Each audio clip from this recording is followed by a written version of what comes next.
மதியால தாங்கிக்கவே முடியல. அங்க வந்து பிரின்சிபல் சொன்னோனே மதி வந்து ஒரு நிமிஷம் வந்து ஒண்ணும் புரியாம அப்படியே நிக்கிறாங்க. "சார் என்ன சார் சொல்றீங்க?" அப்படின்னோனே, "ஆமா மதி, நாளையிலேருந்து நீங்க வேலைக்கு வர வேணாம். இந்த லெட்டரே வந்து நாளைக்கு நீங்க வந்து உங்கள நீக்கியிருக்காங்கன்றதுக்காக தான். உங்களோட டைமிங் வந்து முடிஞ்சிடுச்சு. Contract timing." சார் அது வந்து என்ன பர்மனன்ட் பண்ற மாதிரி இருந்தது." அதெல்லாம் ஒண்ணும் இல்ல மதி. உங்கள பர்மனன்ட்லாம் பண்ணல. ஹெட் ஆஃபீஸ் வந்து முடிவு பண்ணிட்டாங்க. வேணான்னு சொல்லிட்டு." அப்படின்னோனே பயங்கரமா அதிர்ச்சி. "ஏன் சார்?" அப்படின்னோனே, "ரீசன்லாம் எதுவும் எனக்கு தெரியாது மதி." அப்படின்ற மாதிரி சொல்லி அவாய்ட் பண்றாரு. அத கேட்டு மதியால தாங்கிக்க முடியாம வெளிய வராங்க. இவருக்கு ரொம்ப கஷ்டமா இருக்கு. சொல்லிட்டு, "ச்சே பாவம் மதி, வேற என்ன பண்றது? நம்ம பகிச்சுக்க முடியுமா? அவங்கலாம் பெரிய ஆளுங்களே தங்கராஜ்." அப்படின்னு சொல்லிட்டு யோசிக்கிறாரு பிரின்சிபல். இங்க வந்து என்ன பண்றாங்க, மதி வந்து மனசு கஷ்டத்தோட வெளிய வராங்க. வெளிய வந்த மதி ஒரு இடத்துல உட்காந்துடுறாங்க. அவங்களால அழுக தாங்கிக்கவே முடியல அவங்களால. அந்த நேரம்ல மலர் வந்து ரேவதி கூட கான்ஃபரன்ஸ் கால்ல ஃபோன் பண்றாங்க. இதனால மதி வந்து நடந்த விஷயத்த சொல்லி அழறாங்க. இத கேட்ட மலர் வந்து பயங்கரமா அதிர்ச்சி அடைறாங்க. "மதி, நீ எதுவுமே டென்ஷன் ஆவாத. நான் இப்பவே வந்து சுரேஷ் அமுச்சு வைக்கிறேன்னோட வேணாம் அப்படின்றாங்க. "பரவாயில்ல சொன்னா கேளு" அப்படின்னு சொல்கிறாங்க.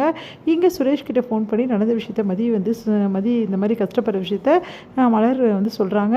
அதை கேட்டு சுரேஷ் வந்து முதல்ல தயங்குறாரு. அதுக்கப்புறம் சரின்னு சொல்லிட்டு போகிறாரு. அடுத்து வந்து மலர்கிட்ட வந்து பேசி வந்து அவர் வந்து ஓகேன்னு சொல்லிட்டு இங்கே கிளம்பி போகிறாரு. இங்கே மதி வந்து மனசு கஷ்டத்தோடு உட்காந்துருக்கிறத பார்த்துட்டு, "இங்கே பாரு, நடந்துச்சு, இதெல்லாம் ஒன்றும் பிரச்சனை இல்லை, வா பேசிக்கலாம், அதெல்லாம் வந்து பேசி நம்ம முடிவு பண்ணலாம், நீ இங்கே இருந்தீங்கன்னா ரொம்ப டென்ஷன் ஆகிடுவேன், வீட்டுக்கு வா" அப்படின்னு சொல்லிட்டு கூப்பிடுறாரு.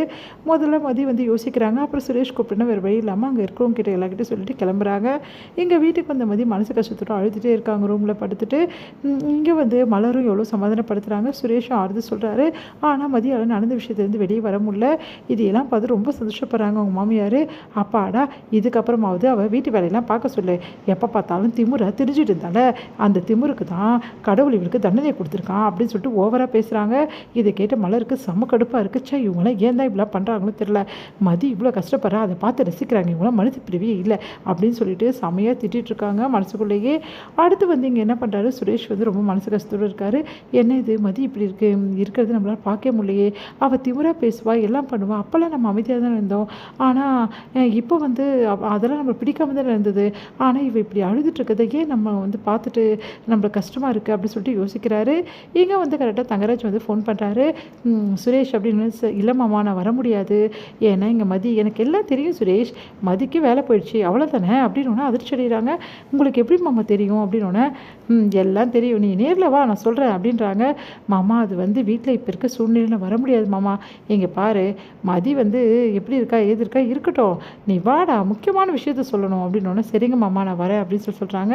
இங்கே சுரேஷ் தங்கராஜை போய் மீட் பண்ணுறாரு. அப்போ தங்கராஜ் வந்து, "இந்தாடா குடி" அப்படின்னோடனே, "எதுக்கு மாமா?" "எல்லாம் ட்ரீட்டு தான்" அப்படின்றாங்க. "என்னது ட்ரீட்டா? என்னம்மாம்மா சொல்கிறீங்க? மதிக்கு வேலை போயிடுச்சுல, அதுக்கு தான் ட்ரீட்டு. என்னம்மாம்மா சொல்கிறீங்க? மதிக்கு வேலைக்கு போனதுக்கு அப்போ நீங்கள் தான் காரணமா?" "ஆமாம், நானே தான் காரணம். இந்த நல்ல காரியத்தை பண்ணது நான் தான் மாப்பிள்ள, எல்லாம் உனக்காக தான். ஏமாம்மா இப்படிலாம் பண்ணீங்க" அப்படின்னோடனே, "ஏமாமாவா?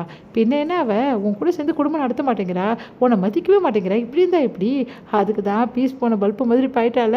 இதுக்கப்புறம் பாரு எப்படி உன் கூட இருக்க போகிறா, குடும்பம் நடத்த போகிறா, வீட்டெல்லாம் எப்படி பார்த்துக்க போகிறான்னு" சொல்லிட்டு, "மாமா சாரி மாமா" அப்படின்னு சொல்லிட்டு கையில் வைக்கிறாரு அந்த ட்ரிங்க்ஸை.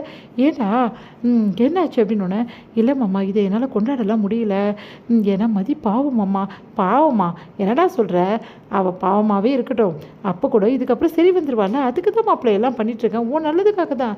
"இல்லை மாமா, என்ன சொன்னாலும் சரி, என்னால் இதை ஏற்றுக்க முடியல, நான் வரேன்" அப்படின்னு சொன்னோன்னே, சுரேஷ்னு கூப்பிட்டோன்னே வந்து சட்டை பண்ணாமல் சுரேஷ் போயிட்டே இருக்காரு. அதை பார்த்து தங்கராஜ் செம்ம டென்ஷன் ஆயிரு. "ஏன் கிட்ட இப்படி நடந்துக்கிறானே இவன்" அப்படின்னு சொல்லிட்டு